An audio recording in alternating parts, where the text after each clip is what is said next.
Okay, we've got defensive end Daniel Grzesiak, who obviously had career highs in sacks and TFLs last weekend. You guys can go ahead and ask him questions. Hey, Daniel. Brian Priest, KSLSports.com. I was just wondering if you had a little extra motivation going into that Colorado State game with the coaching staff who played under at Nevada. I don't even call it extra motivation. I would just say the type of offense they run, the air raid, it really fit my style of play, because I'm a pass rusher and they throw the ball a lot, so I got to get a lot of pass rushes in. Daniel, Jason Walker with Cache Valley Daily. You mentioned Colorado State, that kind of figure style of play played to your advantage. Do you feel like Wyoming's going to be a lot different, where maybe you're not going to get as many pass rushing opportunities? They're not going to throw the ball as much, but I can still stop the run too. So, I'm going to do my job. It's just not going to show up as much as in the stat sheet. But, hey, if they do drop back and pass, it's going to happen again, hopefully.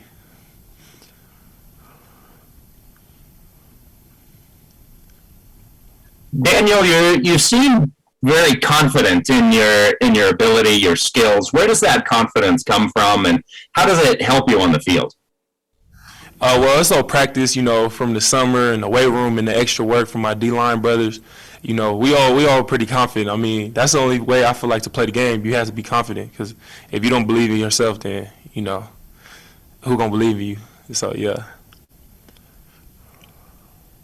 Daniel, Jason Walker again. I know last year Wyoming ran for quite a few yards. You mentioned doing your job. I know you weren't on the team last year, but last year Wyoming ran for a lot of yards against Utah State. Have you seen some kind of motivation from some of the guys around you to not let that happen again? Oh yeah, I heard about the game last year, and we can't let that happen again. So we all just last 2 weeks, everyone got to do their job, gap responsibility. D-line, we have to create knockback, and I think we're gonna go out there and do a good job. Daniel, Jacob Nielsen, KSL.com. I'm curious with the defensive staff and scheme here at Utah State. Do you feel like it's helped you maximize your own personal abilities on the field and helped you play your best ball, just the coaching staff and everything? Yeah. Coach Bonner's defense is very aggressive. I've missed some sacks this year. I'm kind of hurt about it. Probably should have more than I got right now. But this aggressive defense, I like it, and we are getting very better. I hope y'all can see that we get better each week. So yeah, I like this. I like the defense here. And go ahead, Trent. Thanks, Brian. Trentwood, Deseret News. You just talked about how the defense is getting better. I'm curious, from your perspective, where have you guys improved the most from week to week to where you are now? I just think, I think from week zero, we've always had skilled players, good players, but even our best players, if you go watch the first game, even the best players is making little mistakes. I'm included, And then I just feel like the best players stop making those mistakes, and then we just limit the mistakes and the penalties and just the minor bust. It's never been a skill problem or someone else is better than us. It's been we were messing up, but I haven't seen it. I haven't really seen it at all the past three weeks. So it's a good feeling. It's a great feeling. Yeah, Brian Phillips, Big Blue, USU Aggie News. I think it's safe to say that you fit in quite nicely with the Aggie defense this year. You came in January as a transfer. How helpful do you feel coming in January was towards your transition and getting into the defensive scheme come fall camp? Oh, coming in the spring, it was great to learn Coach Bonner's defense, the movements, when we drop.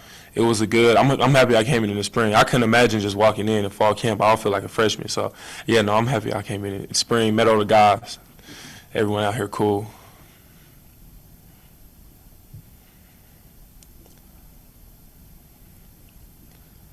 Daniel, I wanted to ask you about one of your teammates, Ike Larson. What's he like in practice? What have you seen from him developmentally throughout the season? And